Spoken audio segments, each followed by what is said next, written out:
ఈరోజు జూన్ 12వ తేదీ శుక్రవారం బంగారం ధరలు ఇలా ఉన్నాయి. 24 క్యారెట్ల 10 గ్రాముల బంగారం ధర 1,48,960 పలుకుతుంది.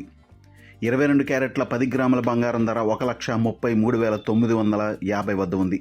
1 కేజీ వెండి ధర 2,39,975 పలుకుతోంది. నిన్నటితో పోల్చి చూస్తే బంగారం ధరలు స్థిరంగా ఉన్నాయి. కానీ బంగారం ధరలు గడిచిన 2 రోజులుగా భారీగా తగ్గినట్లు చూడవచ్చు. పసిడి ధర ఏకంగా 11 వారాల కనిష్ట స్థాయికి పడిపోయింది. బంగారం ధరలు తగ్గడానికి ప్రధాన కారణం అంతర్జాతీయంగా క్రూడ్ ఆయిల్ ధరలు మళ్లీ పెరగడం, అలాగే డాలర్ విలువ బలోపేతం కావడమే అని చెప్పవచ్చు. ముఖ్యంగా దేశీయంగా కూడా బంగారం నగల ధరలు భారీగా పెరిగిన నేపథ్యంలో గిరాకీ కూడా అంతే స్థాయిలో తగ్గిపోయింది. ఇది కూడా బంగారం ధరలు తగ్గడానికి ఒక రకంగా కారణం అని చెప్పవచ్చు.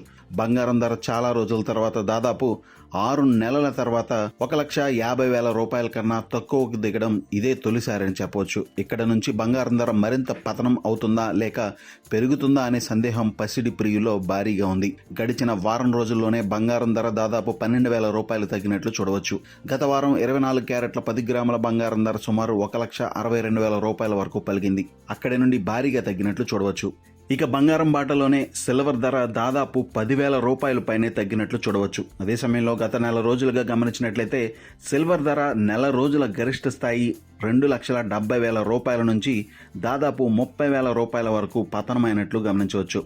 సిల్వర్ ధరలు పతనం కావడానికి ప్రధాన కారణం అంతర్జాతీయ మార్కెట్ అని చెప్పవచ్చు. సిల్వర్ ధరలు ఎక్కువగా అంతర్జాతీయ మార్కెట్లను అనుసరించి తగ్గుతూ ఉంటాయి. సిల్వర్ ప్రస్తుతం న్యూయార్క్ కమోడిటీ ఎక్స్చేంజ్లో 1 ఔన్స్ $62గా ఉంది. భవిష్యత్తులో సైతం సిల్వర్ ధరలు తగ్గే అవకాశం ఉన్నట్లు నిపుణులు పేర్కొంటున్నారు. దీనికి ప్రధాన కారణం డాలర్ విలువ బలపడడం అని చెప్పవచ్చు. అమెరికా జారీ చేసే డాలర్ విలువ బలపడే కొద్దీ సిల్వర్ విలువ పడిపోవడం చూడవచ్చు. క్రూడ్ ఆయిల్ ధరలు పెరుగుతున్న నేపథ్యంలో ప్రపంచవ్యాప్తంగా డాలర్ విలువ కూడా పెరుగుతుంది. గత ఏడాది కాలంగా గమనించినట్లయితే సిల్వర్ ధరలు భారీగా పెరగడం చూడవచ్చు. సిల్వర్ ధర దాదాపు 170% వరకు పెరిగింది. ఈ అసాధారణమైన పెరుగుదలకు ప్రధాన కారణం ఇండస్ట్రియల్ డిమాండ్ పెరగడమే అని నిపుణులు పేర్కొంటున్నారు. సోలార్ ప్యానెల్స్ తయారీలోను, ఎలక్ట్రిక్ వాహనాల తయారీలోను, డేటా సెంటర్ల నిర్మాణంలోను, అదేవిధంగా ఇతర ఎలక్ట్రానిక్స్ తయారీలోనూ కూడా సిల్వర్ వాడకం అనేది భారీగా పెరిగింది.